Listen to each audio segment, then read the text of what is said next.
Greetings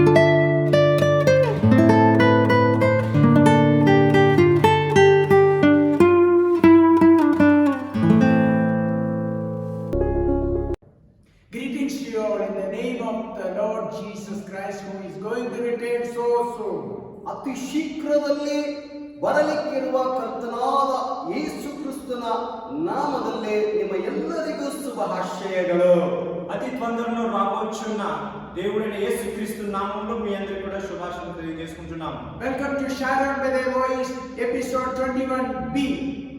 Sharon Bethel Voice ಪ್ರಸಂಗ 21B ವೀಕ್ಷಿಸುವ ವೀಕ್ಷಕರು ಎಲ್ಲರಿಗೂ స్వాగత సుస్వాగత.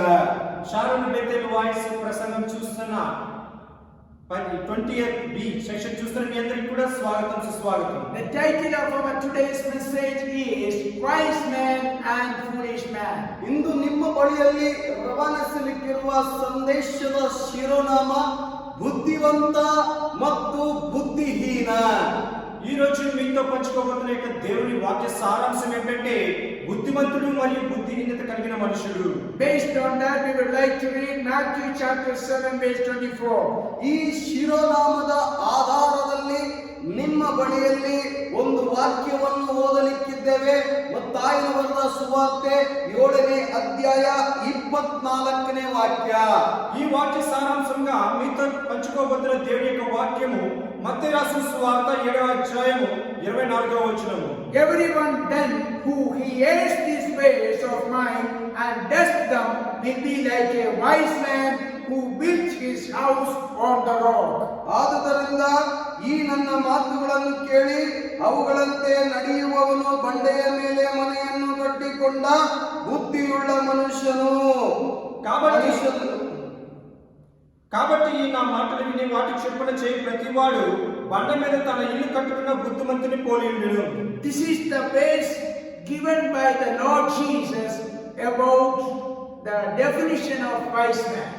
ಈ ಬುದ್ಧಿವಂತನು ಯಾರು ಎಂಬುದಾಗಿ, ಈಗಿರುವನು ಎಂಬುದಾಗಿ ಯೇಸುವೇ ಸ್ವತಃ ಹೇಳಿರುವ ಮಾತುಗಳು. బుద్ధిమంతుడికి ఎవరు బుద్ధిమంతులుగా ఉంటారు అనే దాని గురించి ఉదాహరణగా ప్రభువైన యేసుక్రీస్తు ప్రభువారు ఈ మాటలు పలుకుచున్నారు. According to him, the wise men they are hearers and also they are the ones doing them. ಪ್ರಿಯರೇ, ಬುದ್ಧಿವಂತರು ಯಾರು, ಬುದ್ಧಿಹೀನನು ಯಾರು ಎಂಬುದು ನೋಡುವುದಾದರೆ ದೇವರ ಮೇರೆಗೆ ದೇವರು ಹೇಳುವುದು ಮಾಡುವರು ಮತ್ತು ಕೇಳುವರು. ఇక్కడ బుద్ధిమంతుల గురించి మాట్లాడుతూ బుద్ధిమంతులు ఎలా ఉంటారంటే దేవుని యొక్క మాటను విని వాటి ప్రకారం కూడా వారు జీవించి ఆ పనులు చేస్తూ ఉంటారు. When we read the remaining verses 25, we will see that the wise man builds his house on the rock. 25ನೇ ವಾಕ್ಯದಲ್ಲಿ ನಾವು ನೋಡುವುದಾದರೆ ಈ ಬುದ್ಧಿವಂತನು ಬಂಡೆಯ ಮೇಲೆ ಮನೆಯನ್ನು ಕಟ್ಟುವನು. 25వ వచనంలో మనం చూసినట్లయితే బుద్ధిమంతుడు ఏ విధంగా పనులు చేస్తాడంటే తన ఇల్లును బండ మీద రాయి మీద కట్టి పునాది స్థిరంగా ఉంచుకునే విధంగా ఆలోచిస్తారు.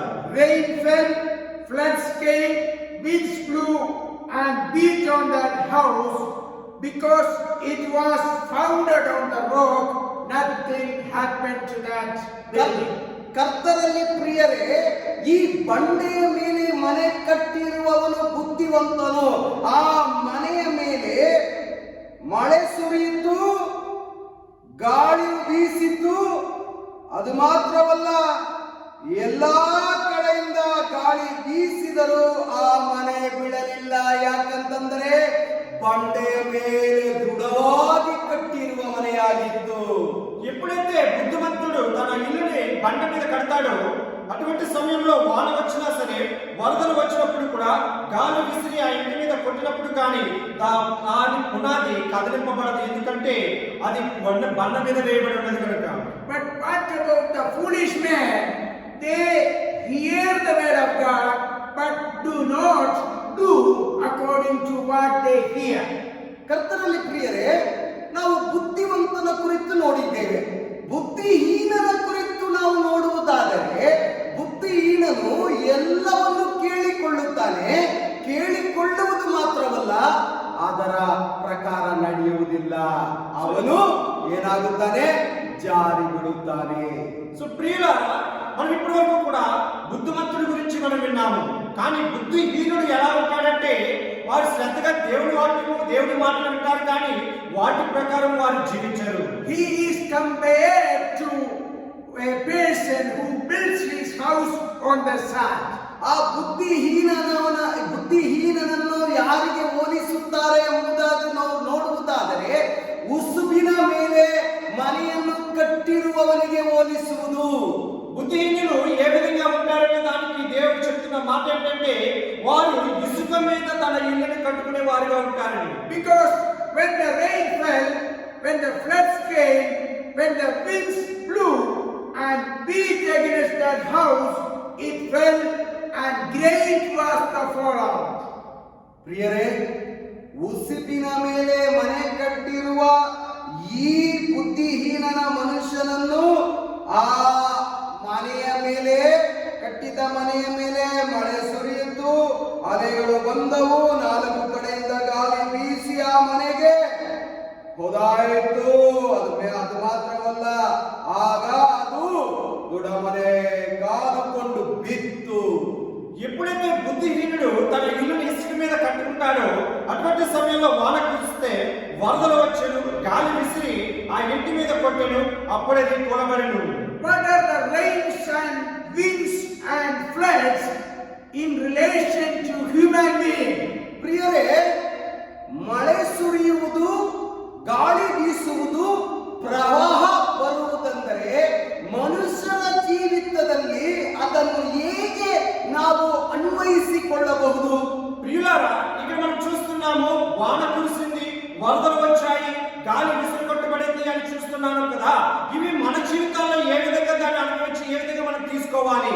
They are the trials which the human beings have to go through, but they have to resist them if they believe in Jesus and founded on the rock of Jesus. ಕರ್ತನಲ್ಲಿ ಪ್ರಿಯರೇ, ಈ ಮಳೆ, ಈ ಗಾಳಿ, ಈ ಪ್ರವಾಹ ಮನುಷ್ಯರ ಜೀವಿತದಲ್ಲಿ ಹೇಗೆ ಅನ್ವಯಿಸುತ್ತದೆ ಎಂಬುದಾಗಿ ನಾವು ಹೇಳುವುದಾದರೆ, ಇದೆಲ್ಲ ಮನುಷ್ಯರಿಗೆ ನೇರಿಡುವ ಬರುವ ಶೋಧನೆಗಳು, ಪರೀಕ್ಷೆಗಳು.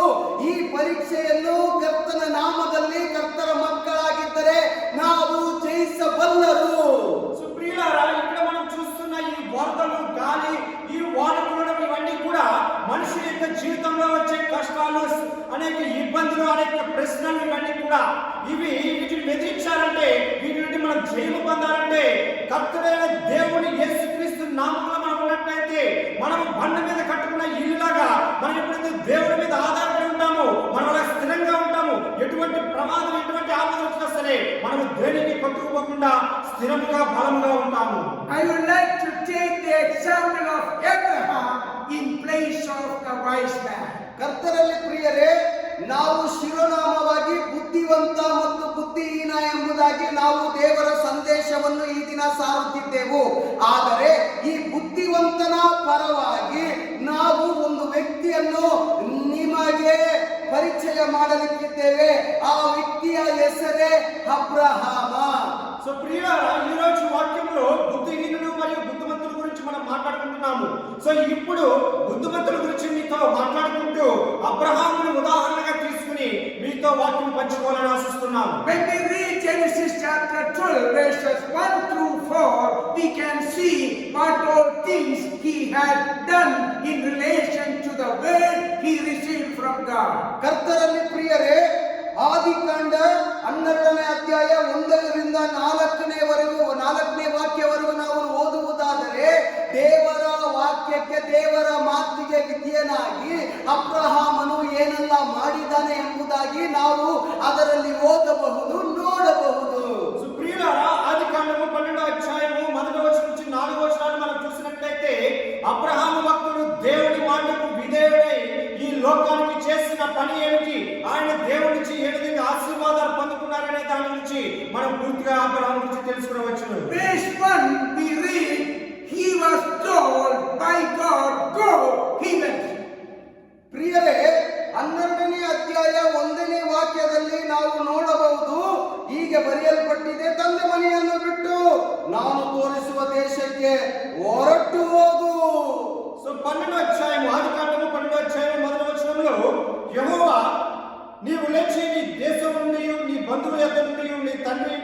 బయలుదేరి నేను నీకు చూపించు దేశంలోకి వెళ్ళము అని అబ్రహాంతో దేవుడు మాట్లాడుతున్నారు.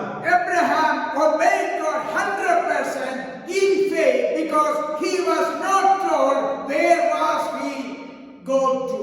ಪ್ರಿಯರೇ ದೇವರ ಮಾತಿಗೆ 100ರಷ್ಟು ವಿಧಿಯನಾದನು. ಅಬ್ರಹಾಮನು ಎಲ್ಲಿ ಹೋಗಬೇಕೆಂಬುದು ಗೊತ್ತಾಗದೇ ಇರುವ ಸಮಯದಲ್ಲಿ ದೇವರು ಹೇಳಿರುವ ಸ್ಥಳಕ್ಕೆ ಅವನು ವಿಧಿಯನಾಗಿ ಹೋದನು. ప్రియులారా, ఇక్కడ అబ్రహాం గారు దేవుడి మాటకు 100%, 100కి 100% విధేయుడైంది. దేవుడు చెప్పిన ప్రతి పనిలోను, ప్రతి విషయంలోనూ ఆయన దేవుడిని అనుసరించి ఆయన దేవుడు చెప్పిన మాట ప్రకారం చేసి ఉన్నారు. He was living in Mesopotamia, the land between two rivers which are Tigris and Euphrates. ಅವರು ಮೆಸೊಪೊಟೇಮಿಯಾದಲ್ಲಿ 2 ನದಿಗಳಾದ ಟೈಗ್ರಿಸ್ ಮತ್ತು ಯೂಫ್ರಟಿಸ್ ನಡುವಿನ ಭೂಮಿಯಲ್ಲಿ ವಾಸಿಸುತ್ತಿದ್ದರು. ఇక్కడ అబ్రహాము గారు మెసొపొటేమియా అనే ప్రాంతంలో ఆయన 2 నదుల మధ్య ఆయన జీవిస్తూ ఉన్నారు. Mesopotamia was made up of thousands of gods and goddesses. ಮೆಸೊಪೊಟೇಮಿಯಾ ಎಂಬ ಈ ಪಟ್ಟಣವು ಅನೇಕ ಸಾವಿರಾರು ದೇವತೆಗಳಿಂದ ತುಂಬಿರುವ ಒಂದು ಪಟ್ಟಣವಾಗಿತ್ತು. ఈ మెసొపొటేమియా అనే పట్టణము అనేక దేవతలతో చేయబడి అనేక విగ్రహాలతో ఉన్న పట్టణం ఇది. Traditionally and culturally, it was difficult for Abraham to believe in monotheism as against polytheism. ಸಂಪ್ರದಾಯಕವಾಗಿ ಮತ್ತು ಸಾಂಸ್ಕೃತಿಕವಾಗಿ ಅಬ್ರಹಾಮು ಬಹು ದೇವತ್ವವಾದಕ್ಕಾಗಿ ವಿರುದ್ಧವಾಗಿ ಏಕ ದೇವೋಪನಾಸನೆಗಳನ್ನು ನಂಬುವುದು ಕಷ್ಟಕರವಾಗಿತ್ತು. సో ప్రియులారా, ఇక్కడ సంప్రదాయముగా ఈ పట్టణము చాలా ఆచారాలతో కూడుకుని ఉన్నది. దేవుని వాక్యం ప్రకారం, దేవుని మాట ప్రకారం అబ్రహాము బయలుదేరి దేవుని చిత్త ప్రకారం అక్కడ చేయాలంటే చాలా కష్టమైన పని. Because the culture and the tradition guide the person and define him. ಪ್ರಿಯರೇ, ಈ ಸಂಪ್ರದಾಯವು ಮತ್ತು ಸಂಸ್ಕೃತವು ಮನುಷ್ಯರನ್ನು ವಿಧವಾದ ಮಾರ್ಗಗಳಲ್ಲಿ ನಡೆಸುವುದುಂಟು. సో ప్రియులారా, ఈ సంప్రదాయాలు, ఈ పద్ధతులు అనేవి ఏంటంటే మనుషులు వివిధ రకాలుగా నడిపిస్తూ వారి ఆచారాల ప్రకారం వారు జీవించే విధంగా చేస్తూ ఉంటాయి. Let me read Joshua chapter 24 verse 2. It clearly reveals Abraham's father and family as being pagans. ಕರ್ತರಲ್ಲಿ ಪ್ರಿಯರೇ, ಯೋಶುವನು 24ನೇ ಅಧ್ಯಾಯ 2ನೇ ವಾಕ್ಯದಲ್ಲಿ ಹೀಗೆ ಬರೆಯಲ್ಪಟ್ಟಿದೆ: ನಿಮ್ಮ ಮೂಲ ಪುರುಷರು ಪೂರ್ವದಲ್ಲಿ ಯೂಫ್ರಟಿಸ್ ಹೊಳೆಯ ಆಚೆಯಲ್ಲಿದ್ದು ಅನ್ಯ ದೇವತೆಗಳನ್ನು ಪೂಜಿಸುತ್ತಿದ್ದರು ಎಂಬುದಾಗಿ. సో ప్రియులారా, యెహోషువ గ్రంథము 24వ అధ్యాయం 2వ వచనంలో ఈ విధంగా రాయబడినది: యెహోషువ జనులందరితో ఇట్లనెను, ఇశ్రాయేలు దేవుడైన యెహోవా చెప్పినదేమనగా, ఆది కాలం నుండి మీ పితరులు అనగా అబ్రహామునకును నాహోరుకును తండ్రి అయిన తెరహు కుటుంబములను నది అద్దరిలో నివసించి ఇద్దరు దేవతలను పూజించిరి. Abraham was a man of faith and he believed what God had told him. ವಿಶ್ವಾಸದ ತಂದೆಯಾಗಿದ್ದ ಅಬ್ರಹಾಮನು ಅವನು ನಂಬಿಕೆಯನ್ನಿಟ್ಟು ದೇವರು ಹೇಳಿರುವ ಮಾತಿನ ಮೇರೆಗೆ ನಡೆದಿದ್ದನು. సో అబ్రహాము భక్తుడు విశ్వాసమునకు మూలకర్త ఉన్నారు. దేవుడు చెప్పిన మాట ప్రకారం ఆయన విని ఆయన ప్రకారం జీవించడానికి సిద్ధమై ఉన్నారు. Now I would like to present to you another example of a person who was not wise, he was foolish, he is not. ಇನ್ನೊಂದು ವ್ಯಕ್ತಿಯನ್ನು ನಿಮಗೆ ಪರಿಚಯ ಮಾಡಲು ನಾನು ಬಯಸುತ್ತೇನೆ. ಆ ವ್ಯಕ್ತಿ ಯಾರೆಂಬುದು ನೋಡುವುದಾದರೆ ಬುದ್ಧಿಹೀನನು. ಆ ಬುದ್ಧಿಹೀನನ ಹೆಸರೇ ಲೋಟನು. సో మరొక వ్యక్తి గురించి మీతో మాట్లాడదలుచుకున్నాము. అతను ఎవరంటే బుద్ధిహీనత, బుద్ధి లేని వాడి గురించి. అతను ఎవరంటే లోతు గారు. And Lot did not hear the word of God directly, but he went with Abraham. ಕರ್ತರಲ್ಲಿ ಪ್ರಿಯರೇ, ನೀವು ಗಮನಿಸಿ, ಲೋಟನು ದೇವರ ಮಾತನ್ನು ನೇರವಾಗಿ ಕೇಳಲಿಲ್ಲ. ಅವನು ಅಬ್ರಹಾಮಿನ ಮಾತಿನ ಮೇರೆಗೆ ಅಬ್ರಹಾಮಿನ ಜೊತೆಗೆ ಪ್ರಯಾಣ ಬೆಳೆಸಿದನು. ప్రియులారా, ఈయన గురించి మనం చూసినట్లయితే ఈయన దేవుని మాట మీద ఆధారపడలేదు కేవలం అబ్రహాం మీదే ఆధారపడి ఉన్నారు. ఆయన మాట అబ్రహాం ఏం చెప్తే అదే చేసే విధంగా ఆధారపడి ఆయనతో పాటు బయలుదేరుతున్నారు. And as we all know, Lot, he was the son of his brother. ಲೋಟನು ಯಾರೆಂಬುದು ಎಲ್ಲರಿಗೆ ಗೊತ್ತುಂಟು. ಆ ಲೋಟನು ಬೇರೆ ಯಾರಲ್ಲ, ಅಬ್ರಹಾಮಿನ ಅಣ್ಣನ ಮಗ. ఈ లోతు గారు ఎవరంటే మనందరికీ తెలుసు, అబ్రహాం గారి యొక్క అన్నగారి కుమారుడు. And while they were going, always Lot had an eye over the land over there, and he was so interested to have good possessions, good land in his life. ಕ್ಷಮಿಸಿ, ತಮ್ಮನ ಮಗನಾದ ಲೋಟನನ್ನು ಇವ ಅಬ್ರಾಹ್ಮನ ಜೊತೆ ಪ್ರಯಾಣ ಪಡಿಸಿದನು. ಅಬ್ರಾಹ್ಮನ ಜೊತೆ ಪ್ರಯಾಣ ಪಡಿಸುವಾಗ ಅಬ್ರಾಹ್ಮನೊಂದಿಗೆ ಇದ್ದ ಲೋಟನಿಗೆ ನೋಡುವುದೆಲ್ಲ ಚೆನ್ನಾಗಿರಬೇಕೆಂಬುದು ಬಯಸುವನು. ಅವನು ಹಾಗೆಯೇ ಒಳ್ಳೆ ಸ್ಥಾನದಲ್ಲಿ ಇರಬೇಕೆಂಬುದು ಬಯಸುವನು. సో ఈ అబ్రహాం యొక్క సోదరుడు యొక్క కుమారుడైన లోతు ఏం చేశారంటే, దేవుడి మాటకు విధేయం కాకుండా అబ్రహాం మీద ఆధారపడి వెళ్తూ ఉన్నప్పుడు ఈ లోతు గారి యొక్క ఆశ ఏంటంటే ఆ చుట్టూ ఉన్న ప్రాంతాల మీద, మైదానాల మీద ఆశ కలిగి తన జీవితాన్ని సాగిస్తూ ఉన్నారు. And because of the plenty of possessions between Abraham and Lot, there became strife between their servants. ಪ್ರಿಯರೇ, ಅವರೊಂದಿಗೆ ಲೋಟನೊಂದಿಗೆ ಮತ್ತು ಅಬ್ರಾಹ್ಮನೊಂದಿಗೆ ಆಸ್ತಿ ಪಾಸ್ತಿಗಳು, ಪ್ರಾಣಿಗಳು ಹೆಚ್ಚಾಗಿ ಇರುವ ಕಾರಣ ಅವರ ದನ ಕಾಯುವವರಿಗೂ ಲೋಟನ ದನ ಕಾಯುವವರಿಗೂ ಜಗಳ ಉಂಟಾಯಿತು. సో ప్రియులారా, ఇక్కడ అబ్రహాముకు లోతునకు వారి దేవుడి ఆశీర్వాదం ప్రకారం వారి అధిక ధనము కూడుకున్నట్టు వలన వాటిని చూసుకోవడానికి అనేక మంది సైనికులు, సేవకులు వారికి రావడం అనేది జరుగుతున్నాయి. They both were rich in livestock and in silver and gold.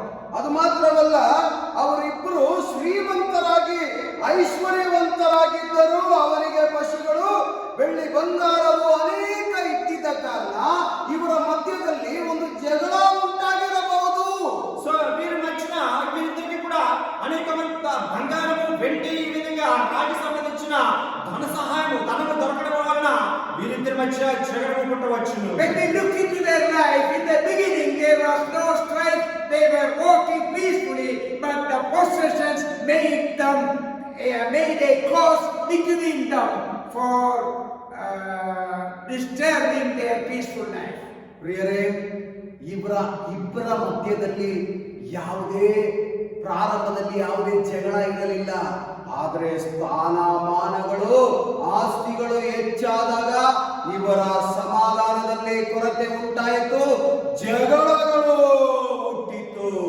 సుప్రీలారా, 13వ అధ్యాయంలో మనం చూసినట్లయితే అబ్రహాముకు లోతుకు అనేకమంత బంగారము, ధనము వారికి ఏర్పడడం వల్ల ఇక్కడ మొదటిగా వారిద్దరూ ప్రయాణమైనప్పుడు వారి మనసులో ఎటువంటి బాధ, ఎటువంటి దుఃఖము లేదు. వారందరూ కూడా సంతోషంతో వారితో కలిసిమెలిసి ఉండేవారు. కానీ ఎప్పుడైతే వారి మధ్య ధనం అనేది అధికమవడం వల్ల వారి మధ్య భేదాలు పెరగడము, వారి వేరు వేరు ప్రాంతాలకు వెళ్ళడం అనేది మనం చూస్తున్నాం. So to avoid the strife between the group, Abraham suggests a solution there. ಪ್ರಿಯರೇ, ಈ ಅಬ್ರಾಮನ ಮಧ್ಯದಲ್ಲಿ ಲೋಟನ ನಡುವೆ ಉಂಟಾಗಿರುವ ಈ ಜಗಳವನ್ನು ಶ್ರಮಣಪಡಿಸುವುದಕ್ಕಾಗಿ ಒಂದು ಪರಿಹಾರವನ್ನು ಅಬ್ರಹಾಂ ಹುಡುಕುವುದನ್ನು ನಾವು ನೋಡಬಹುದು. మన అబ్రహాం గారు ఈ విధంగా మాట్లాడుతున్నారు, నీవు నేను బంధువులము కనుక మన మధ్యన ఎటువంటి కలహము, ఎటువంటి గొడవలు రాకూడదు కనుక నేను ఒక ఆలోచన చేసి ఉన్నాను, ఆలోచన ప్రకారం చేద్దామని అబ్రహాం గారు లోతుకు సహాయిస్తున్నారు. That solution we can find in chapter 13 verse 9. There we see, let there be no strife between you and me, and between your headsmen and my headsmen, for we are kinsmen. Is not the whole land before you? Separate yourself from me. If you take the left hand, then I will go to the right, or if you take the right hand, then I will go to the left. ಕರ್ತರಲ್ಲಿ ಪ್ರಿಯರೇ, ಈ ಜಗಳವು ಉಂಟಾದಾಗ ಇದಕ್ಕೆ ಪರಿಹಾರವನ್ನು ಹುಡುಕಿ, ಆ ಪರಿಹಾರ ಏನೆಂಬುದು 9ನೇ ವಾಕ್ಯದಲ್ಲಿ ನಾವು ನೋಡಬಹುದು. ದೇಶವೆಲ್ಲ ನಿನ್ನೆದುರಿಗೆ ಇದೆ, ದಯವಿಟ್ಟು ನನ್ನನ್ನು ಬಿಟ್ಟು ಪ್ರತ್ಯೇಕ ಹೋಗು. ನೀನು ಎಡಗಡೆ ಹೋದರೆ ನಾನು ಬಲಗಡೆಗೆ ಹೋಗುವನು.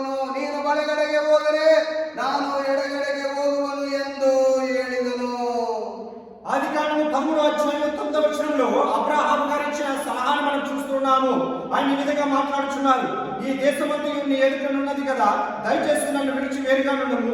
నీవు ఎడమ తట్టుకు వెళ్ళిన ఎడల నేను కుడి తట్టుకును, నీవు కుడి తట్టుకు వెళ్ళిన ఎడల నేను ఎడమ తట్టుకు వెళ్ళేదనని లోతుతో చెప్పగా, when we read chapter 13 verse 10, Lot lifted up his eyes and saw that the Jordan Valley was well watered everywhere like the garden of the Lord, like the land of Egypt in the direction of Zoar. ಕರ್ತರಲ್ಲಿ ಪ್ರಿಯರೇ, 13ನೇ ಅಧ್ಯಾಯ 10ನೇ ವಾಕ್ಯ ನಾವು ನೋಡುವುದಾದರೆ, ಲೋಟನು ಕಣ್ಣೆತ್ತಿ ನೋಡಲಾಗಿ ಯೋರ್ದಾನ್ ಹೊಳೆಯ ಸುತ್ತಲಿನ ಪ್ರದೇಶವು ಚೊಕ್ಕ ಊರಿನ ತನಕ ಎಲ್ಲ ಕಡೆಯಲ್ಲಿಯೂ ನೀರಾವರಿ ಸ್ಥಳವೆಂದು ತಿಳುಕೊಂಡನು.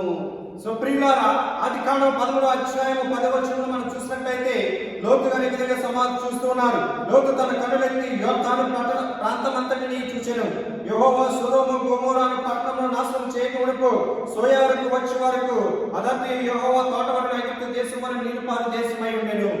Lot was so much interested in possessing more land and more wealth, but Abraham was not like that. That is the reason Abraham gave the chance totally to Lot. ಪ್ರಿಯರೇ, ಲೋಟನು ಅಬ್ರಹಾಮನ ಮಧ್ಯದಲ್ಲಿ ಲೋಟನಿಗೆ ಹೇಗಾದರೂ ಅಬ್ರಹಾಮನಿಗಿಂತ ಹೆಚ್ಚಾದ ಹೆಸರು ಪಡೆದುಕೊಳ್ಳಬೇಕು, ಹೆಚ್ಚಾದ ಆಸ್ತಿ ಹೊಂದಬೇಕು, ಇವನ ಹೆಸರು ದೊಡ್ಡದಾಗಿ ಪ್ರಬಲ ಆಗಬೇಕೆಂಬುದೇ ಇವನ ಬಯಕೆ. ಆದರೆ ಅಬ್ರಹಾಮನಿಗೆ ಹಾಗೆ ಇರಲಿಲ್ಲ. ಆದುದರಿಂದ ಅಬ್ರಹಾಮನು ಮೊದಲನೇ ಆಯ್ಕೆ ಲೋಟನಿಗೆ ಕೊಟ್ಟನು. ನಿನ್ನ ಅವಕಾಶ ಇದು, ನೀನು ಆಯ್ಕೆ ಮಾಡಿಕೋ ಎಂಬ ಆಯ್ಕೆಯನ್ನು ಲೋಟನಿಗೆ ನೀಡಿದನು. సో ప్రియులారా, మనం ఎప్పుడైతే అబ్రహాము గురించి లోతు గారికి చూస్తున్నామో, ఈ లోతు గారికి ఏంటంటే ధనాపేక్ష ఎక్కువైనది.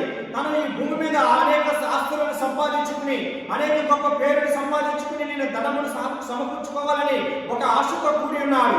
కానీ అబ్రహాము గారు మాత్రం కేవలం దేవుని మాటకు విధేయుడై ఉండి దేవుడు చెప్పిన మాట ప్రకారం జీవించడానికి సిద్ధమై ఉన్నారు.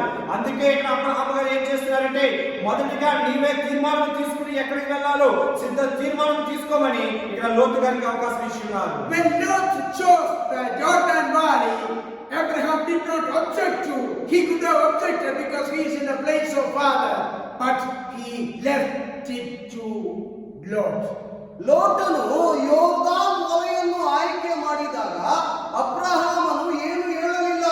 ಏನಾದರೂ ಪ್ರಶ್ನಿಸಿರಬಹುದು. ಯಾಕಂತಂದ್ರೆ ತಂದೆಯ ಸ್ಥಾನದಲ್ಲಿ ಇರುವ ಅಬ್ರಹಾಮನನ್ನು ಪ್ರಶ್ನಿಸಿದಿರಬಹುದು, ಆದರೆ ಪ್ರಶ್ನಿಸಲಿಲ್ಲ, ಏನು ಕೇಳಲಿಲ್ಲ. ನೀನು ಆಯ್ಕೆ ಮಾಡಿರುವುದನ್ನು ನೀನು ತೆಗೆದುಕೋ ಎಂಬ ಯೋಚನೆಯಿಂದ ಬಿಟ್ಟುಕೊಟ್ಟನು. సో ఎప్పుడైతే లోతు గారు యోర్దాను ప్రాంతంలో వెళ్ళాలని తీర్మానం తీసుకున్నారో, అబ్రహాము గారు ఎటువంటి ప్రశ్న వేయలేదు. ఎందుకంటే తండ్రి స్థానంలో ఉండి ఎందుకు నువ్వు యోర్దాను ఎన్నుకున్నావు అనే ఒక ప్రశ్న వేయవచ్చు. కానీ అబ్రహాము గారు ఎటువంటి ప్రశ్న వేయకుండా లోతు తీసుకున్న తీర్మానం ప్రకారం నువ్వు ఆ ప్రాంతానికి వెళ్ళు అని ఇక్కడ అబ్రహాము గారు పంపిస్తున్నారు. Abraham did not get worried about the land because he was guided by the word of God, and he was sure that God is faithful to him and he would be given more than what Lot was getting. ಪ್ರಿಯರೇ, ಈ ಸಂಗತಿಗಳನ್ನು ನೋಡಿದಾಗ ಅಬ್ರಹಾಮನು ಯಾವುದೇ ಚಿಂತೆಗೆ ಒಳಗಾಗಲಿಲ್ಲ, ಚಿಂತೆ ಮಾಡಲಿಲ್ಲ. ಯಾಕಂತಂದ್ರೆ ದೇವರ ವಾಗ್ದಾನವು ದೇವರ ಮೇಲೆ ಭರವಸೆಯನ್ನು ಇಟ್ಟು ಅಬ್ರಹಾಮನು ಮುಂದಕ್ಕೆ ಸಾಗಿದನು. ಅಬ್ರಹಾಮಿಗೆ ಗೊತ್ತುಂಟು, ಲೋತನಿಗಿಂತ ಹೆಚ್ಚಾಗಿ ದೇವರು ನನ್ನನ್ನು ಆಶೀರ್ವದಿಸುತ್ತಾರೆ ಎಂಬ ಈ ಭರವಸೆ ಅಬ್ರಹಾಮಿಗೆ ಉಂಟಾಗಿದ್ದ ಕಾರಣ ಅಬ್ರಹಾಮನು ಏನು ಮಾತನಾಡಲಿಲ್ಲ, ಹಾಗೆ ಪ್ರಯಾಣ ಮುಂದಕ್ಕೆ ಸಾಗಿದನು. సో ప్రియులారా, ఇక్కడ లోతు గారు తీసుకున్న తీర్మానం ప్రకారం అబ్రహాము గారు ఎటువంటి బాధపడలేదు. ఎందుకంటే దేవుని చిత్తం ప్రకారం, దేవుని మాట ప్రకారం అబ్రహాము గారు ప్రయాణం చేస్తూ ఉన్నారు. అబ్రహాము గారికి తెలుసు, నేను ఎక్కడికి వెళ్ళినా సరే దేవుడు నన్ను అధికంగా ఆశీర్వదిస్తారు, నాకు ఎటువంటి కొదువ చేయరు, నన్ను అనేక మంది ప్రజలకు తండ్రిగా చేస్తానని ఇచ్చిన వాగ్దానం ప్రకారం దేవుడు నన్ను ముందుకు నడిపిస్తానని ఒక గొప్ప ఆశను, ఒక గొప్ప తీర్మానాన్ని తీసుకుని ఇక్కడ అబ్రహాము గారు బయలుదేరుతున్నారు. When we read chapter 13 verses 12 and 13, we can find that Abraham settled down in Canaan and Lot settled down in Sodom. ಆದಿಕಾಂಡ 13ನೇ ಅಧ್ಯಾಯ 12 ಮತ್ತು 13ನೇ ವಾಕ್ಯದಲ್ಲಿ ನಾವು ನೋಡುವಾಗ ಅಬ್ರಹಾಮನು ಕಾನಾನ್ ದೇಶದಲ್ಲಿ ವಾಸ ಮಾಡಿದನು. ಲೋತನು ಯೋರ್ದಾನ್ ಹೊಳೆಯ ಸುತ್ತಲ ಊರುಗಳಲ್ಲಿ ಗುಡಾರ ಹಾಕಿಸಿ ವಸಿತ ಹೊಂದಿದನು. ఆదికాండము 13వ అధ్యాయము 12-13 వచనాలు మనం చదువుకుందాం. అబ్రాహాము కానానులో నివసించెను. లోతు ఆ మైదానమందున పట్టణపు ప్రదేశంలో కాపురం ఉండి సొదొమ దగ్గర తన గుడారము వేసుకొనెను. సొదొమ మనుషులు దుష్టులను యెహోవా దృష్టికి బహు పాపులైంది. The desire of our heart would take us to the place, and we can see when Lot is settled down in Sodom, where the people were so wicked and sinners, but Abraham went to the place where he always worshipped God. ಕರ್ತರಲ್ಲಿ ಪ್ರಿಯರೇ, ನಮ್ಮ ಹೃದಯದ ಬಯಕೆ ಹೇಗಿದೆಯೋ ಆ ಬಯಕೆದ ಮೇರೆಗೆ ನಮ್ಮನ್ನು ಕೊಂಡೊಯ್ಯಲ್ಪಡುತ್ತದೆ. ಯಾಕಂತಂದರೆ ಈ ವಾಕ್ಯವನ್ನು ನೋಡಿ, ಈ 13ನೇ ಅಧ್ಯಾಯ 13ನೇ ವಾಕ್ಯದಲ್ಲಿ ಸೊದೋಮ್ ಪಟ್ಟಣವನ್ನು ಆರಿಸಿಕೊಂಡ ಈ ಲೋಟನು ಆ ಪಟ್ಟಣದಲ್ಲಿ ಇದ್ದ ಎಲ್ಲರೂ ದುಷ್ಟರು ಮತ್ತು ಮಹಾಪರಾಧಿಗಳಾಗಿದ್ದರು, ಪಾಪ ಮಾಡುವವರಾಗಿದ್ದರು. ಅವರ ಸಂಗಡದಲ್ಲಿ ಹೋಗಿ ಸೇರಿಕೊಂಡ ಈ ಲೋಟನು. ಅದು ಮಾತ್ರವಲ್ಲ, ಅಬ್ರಹಾಮನು ಆಯ್ಕೆ ಮಾಡಿದ್ದ ಸ್ಥಳವು ಕಾನಾನ್ ದೇಶದಲ್ಲಿ ಯಾವಾಗಲೂ ದೇವರನ್ನು ಆರಾಧಿಸುತ್ತಿರುವ ಈ ಸ್ಥಳವಾಗಿತ್ತು. ಅಬ್ರಹಾಮನನ್ನು ಆಯ್ಕೆ ಮಾಡಿರುವ ಸ್ಥಳ. ప్రియులారా, ఒక్కసారి మనము లోతు గారి యొక్క జీవితాన్ని ఒక్కసారి చూద్దాం. మన జీవితంలో ఏదైతే దేవుని గురించి భయపడుతూ ఉంటామో, మనకు దేవుని మీద మాట ప్రకారం జీవించకుండా మన ఆలోచన ప్రకారం మనం ముందుకు వెళ్తే మనం దేనికి భయపడతామో అక్కడికే మనం తీసుకువెళ్తాది. ఇక్కడ లోతు గారు కూడా అలాగే చేస్తున్నారు. దేవుని మాట చింతపడి కాకుండా తన సొంత ఆలోచన ప్రకారము సొదొమ ప్రాంతంలోకి ఎందుకు వెళ్ళినప్పుడు అక్కడ వెళ్తే ఆ ప్రాంతం ప్రజలందరూ కూడా దుష్టులను యెహోవా దృష్టికి బహు పాపులైనారు. కానీ అబ్రహాము మాత్రం దేవుని మాట విధేయుడు అన్నారు కనుక కానాను దేశంలో దేవుని ఎల్లప్పుడూ స్తుతించే గొప్ప ప్రజలున్న దేశంలో దేవుడు అబ్రహామును పంపిస్తున్నారు. But when Lot had selected the better place, the Almighty God was looking at it. Now when we read chapter 13 verses 14 and 15, we can find God is giving him the promise and showing him better place than Lot had selected. ಕರ್ತರಲ್ಲಿ ಪ್ರಿಯರೇ, ಲೋತನು ಕಣ್ಣಿಗೆ ಕಾಣುವಂತೆ ಒಳ್ಳೆಯ ಸ್ಥಳವನ್ನು ಆರಿಸಿಕೊಂಡನು. ಆದರೆ ಎಲ್ಲವನ್ನು ನೋಡುವ ದೇವರು, ನೀವು ಗಮನಿಸಿ 13ನೇ ಅಧ್ಯಾಯ 15ನೇ ವಾಕ್ಯದಲ್ಲಿ, ನೀನು ನೋಡುವ ಈ ದೇಶವನ್ನಲ್ಲ ನಿನಗೂ ನಿನ್ನ ಸಂತತಿಗೂ ಶಾಶ್ವತವಾಗಿ ಕೊಡುವನು ಎಂಬ ಮಾತನ್ನು ದೇವರು ಹೇಳುತ್ತಿದ್ದಾರೆ.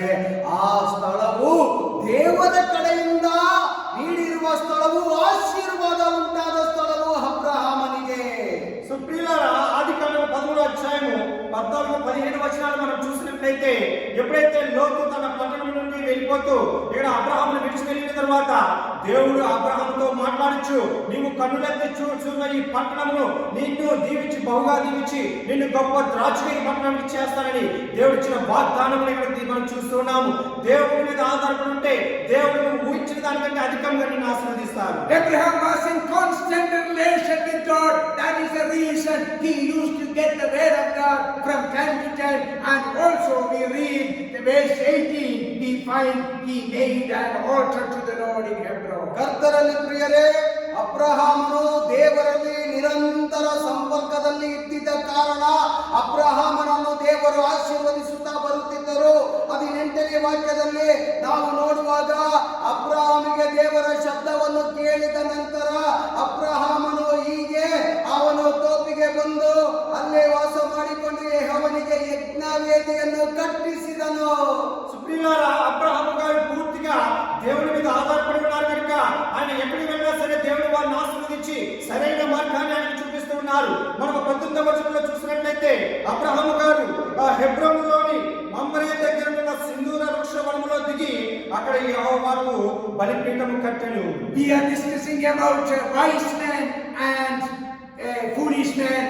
People may say that Lot is the wise man because he chose the better land and Abraham was foolish. But according to God, Abraham is the wise man and Lot is the foolish man. ನಾವು ಚರ್ಚೆ ಮಾಡುತ್ತಿರುವ ವಿಷಯ ಬುದ್ಧಿವಂತ ಮತ್ತು ಬುದ್ಧಿಹೀನ.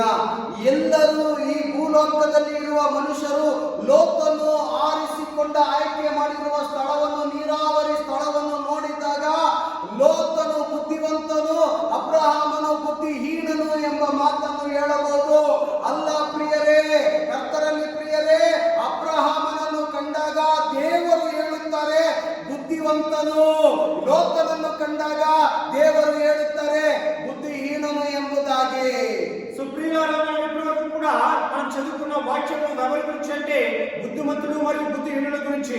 ఇక్కడ అబ్రహాము గురించి, లోతు గారి గురించి మనం మామూలుగా వారు చేస్తున్న పనులు బట్టి మనం ఆలోచించినట్లయితే ఇక్కడ లోతు గారు బుద్ధిమంతుడు గాను, అబ్రహాము గారు బుద్ధిహీనుడు గాను అనుకుంటారు. కానీ దేవుడి చిత్త ప్రకారం ఎవరైతే చేస్తారో, దేవుడి యొక్క ఆలోచన ప్రకారం ఎవరైతే జీవిస్తారో వారు మాత్రమే ఇక్కడ బుద్ధిమంతులుగా పిలువబడతారు. ఇక్కడ దేవుని వాక్య ప్రకారం, దేవుని మాట ప్రకారం జీవిస్తున్న అబ్రహాము గారు ఇక్కడ మనకి బుద్ధిమంతుడు.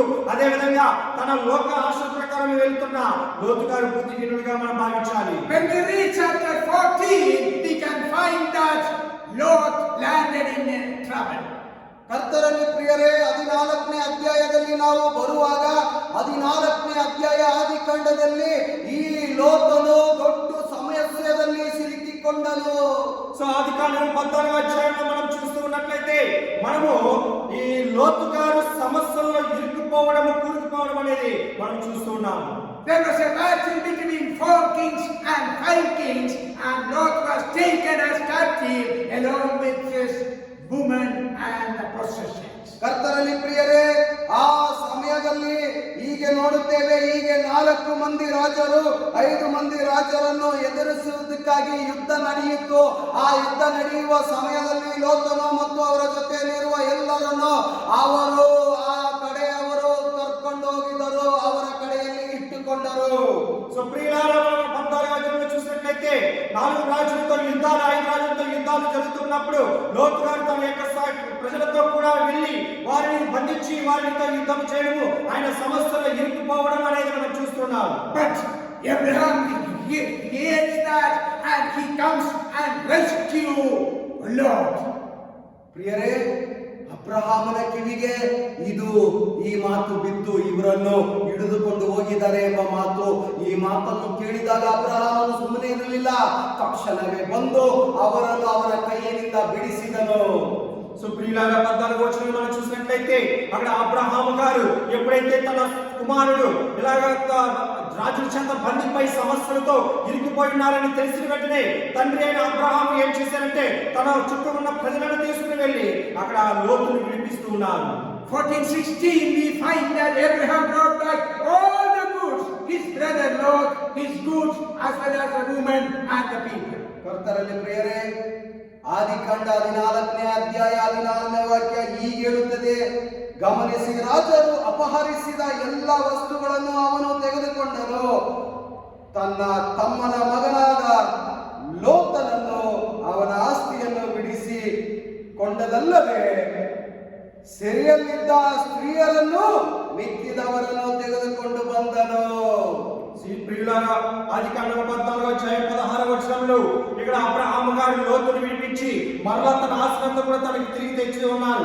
ఆస్తి యావత్తు తిరిగి తెచ్చి తన తమ్ముడైన లోతును, అతని ఆస్తిని, స్త్రీలను, ప్రజలను తిరిగి తీసుకుని వచ్చాను. He did not say that, or he did not think that, oh, it is good that he is in trouble because he deceived me. No, because he was the wise man, obeying the word of God, following as per the guidance of God. He came to rescue his Lord. ಕರ್ತರಲ್ಲಿ ಪ್ರಿಯರೇ, ಅಬ್ರಹಾಮನು ಹೀಗೆ ಯೋಚಿಸಲಿಲ್ಲ, ಹೀಗೆ ಹೇಳಲಿಲ್ಲ. ಲೋತನು ನನ್ನನ್ನು ವಂಚಿಸಿದನಲ್ಲ, ಇವನನ್ನು ಸರಿ ಅವರು ಅಪಹರಿಸಿಕೊಂಡು ಹೋದ್ರಲ್ಲ, ಬಿಟ್ಟು ಬಿಡು, ಹೇಗಾಗೋ ನಾಶವಾಗಿ ಹೋಗಲಿ ಎಂಬ ಮಾತನ್ನು ಹೇಳಲಿಲ್ಲ. ದೇವರ ಮಗನಾಗಿದ್ದು, ದೇವರ ಸೂಚನೆ ಮೇರೆಗೆ ನಡೆಯುವವನಾಗಿದ್ದು ಅವನು ಬಂದು ಏನು ಮಾಡಿದನಂದ್ರೆ ಎಲ್ಲರನ್ನು ಬಿಡಿಸಿ ಅವರ ಕೈಯಿಂದ ತಪ್ಪಿಸಿದನು. సో ప్రియులారా, ఇక్కడ అబ్రహాము గారు ఈ విధంగా ఆలోచించి ఉండలేదు. తన లోతు గారు తీసుకున్న నిర్ణయము మంచి దేశాన్ని ఎన్నుకుని వెళ్ళిపోయాడు. సో ఇక్కడ ఆపదలో ఉన్నారు, నాకు సంబంధం లేదు అని తనను విడిచిపెట్టలేదు. అబ్రహాము గారు దేవుని మాటకు విధేయుడైంది, దేవుని భక్తుడిగా ఉన్నందువలన, దేవుని ప్రేమలో ఉన్నందువలన, దేవుని చిత్త ప్రకారం ఇతర వారిని ప్రేమించినందుగా ఇలా లోతు గారిని రక్షించి ఉన్నారు. Let us examine ourselves. Are we wise or foolish? ಪ್ರಿಯರೇ, ನಮ್ಮನ್ನೇ ಪರೀಕ್ಷಿಸಿ ನೋಡೋಣವೇ. ನಾವು ಬುದ್ಧಿವಂತರಾಗಿದ್ದೇವಾ ಇಲ್ಲ ಬುದ್ಧಿಹೀನರಾಗಿದ್ದೇವಾ? సో ప్రియులారా, ఒకసారి మనం పరిశోధించుకుందాం. మనము బుద్ధిమంతులుగా ఉన్నామా లేదా బుద్ధిహీనులుగా ఉన్నామా? Are we just hearing the word of God and do not keeping them up in our life? ನಾವು ಸುಮ್ಮನೆ ದೇವರ ವಾಕ್ಯವನ್ನು ಕೇಳಿ ಅದರ ಮೇರೆಗೆ ನಡೆಯುತ್ತೇವಾ ಇಲ್ಲ ಈ ಕಿವಿಯಲ್ಲಿ ಕೇಳಿ ಈ ಕಿವಿಯಲ್ಲಿ ಬಿಡುವವರಾಗಿದ್ದೇವಾ? సో మనము దేవుని యొక్క వాక్యమును విని, దేవుని యొక్క మాటలను విని వాటి ప్రకారం మనం జీవిస్తున్నామా, లేకపోతే మనం విని వాటిని విడిచిపెడుతున్నామా అనే దాన్ని ఒక్కసారి మనం పరిశోధించుకుందాం. If we do so, we are foolish people. But God wants us to be wise, hearing them and applying them in our life, so that whatever trials may come in our life, especially the COVID time, we will not fall down. ಕರ್ತರಲ್ಲಿ ಪ್ರಿಯರೇ, ದೇವರ ವಾಕ್ಯವನ್ನು ಕೇಳಿ ಈ ಕಿವಿಯಲ್ಲಿ ಕೇಳಿ ಈ ಕಿವಿಯಲ್ಲಿ ಬಿಡುವವರಾಗಿದ್ದರೆ ನೀವು ಬುದ್ಧಿಹೀನರು. ದೇವರ ವಾಕ್ಯವನ್ನು ಕೇಳಿ ವಾಕ್ಯದ ಪ್ರಕಾರ ನಡೆಯುವವರಾಗಿದ್ದರೆ ನಾವು ದೇವರ ಮಕ್ಕಳಾಗಿದ್ದು ಬುದ್ಧಿವಂತರಾಗಿರುತ್ತೇವೆ. ಅದು ಮಾತ್ರವಲ್ಲ, ವಿಶೇಷಿತವಾಗಿ ಈ ಪ್ರಸ್ತುತ ಈ ಕೋವಿಡ್-19 ಈ ಸೋಂಕುಗಳು ತಗುಲುವ ಈ ಸಮಯದಲ್ಲಿ ದೇವರ ಮಕ್ಕಳಾಗಿದ್ದರೆ ದೇವರು ನಮ್ಮನ್ನು ಕಾದು ನಡೆಸುವುದು ఖచ్చిత. సో ప్రియులారా, ఒకవేళ మనము నేను కానీ దేవుని వాక్యం విని వాక్య ప్రకారం జీవించకుండా విడిచిపెట్టినట్లయితే మనమందరం కూడా బుద్ధిహీనులమై ఉన్నాము.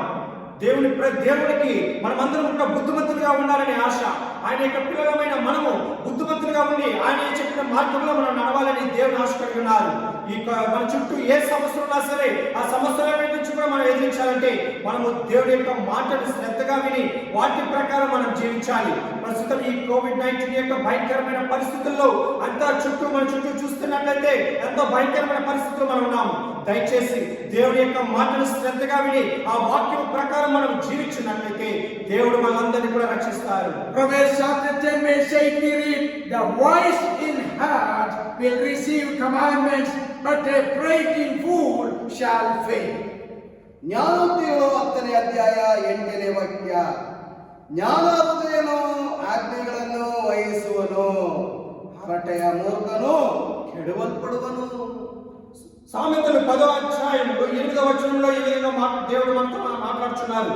జ్ఞానచిత్తుడు ఉపదేశమును అంగీకరించును, పనికిమాలిన వాడు వదలబోతు నశించును.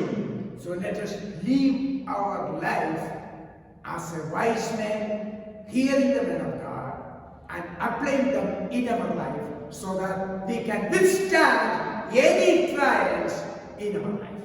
ಕರ್ತರಲ್ಲಿ ಪ್ರಿಯರೇ, ಆದುದರಿಂದ ನಮ್ಮ ಜೀವಿತದಲ್ಲಿ ನಾವು ಬಯಸುವ ಈ ಜೀವನ ಬುದ್ಧಿವಂತರಾಗಿಯೇ ನಾವು ಇರುವುದು ದೇವರು ಬಯಸುವ ಜೀವನ.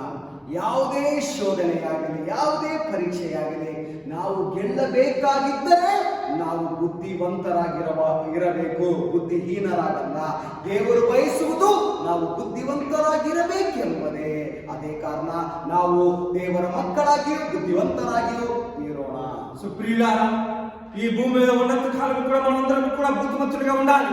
దేవుని యొక్క మార్గంలో, దేవుని యొక్క వాక్యంలో మనం జీవించాలి. ఎందుకంటే మన చుట్టూ కూడా అనేక సమస్యలు, అనేక ఇబ్బందులు, అనేక కష్టాలు, అనేక రోగాలతో మనం ఉన్నాము. మనమందరం కూడా దేవుని యొక్క రక్షణను మనం పొందుకుని ఆయన రక్షణలో ఆయన నీడగా మనం జీవించాలంటే మనం బుద్ధిమంతులుగా దేవుని యొక్క మాటను శ్రద్ధగా విని ఆయన మాట ప్రకారం మనం జీవించాలి. దేవుని యొక్క ఆశీర్వాదం మనం పొందుకోవాలంటే మనం బుద్ధిమంతులుగా ఉండాలి తప్ప బుద్ధిహీనులుగా వాటిని విడిచిపెట్టి మనం బుద్ధిహీనులుగా ఉండకూడదు.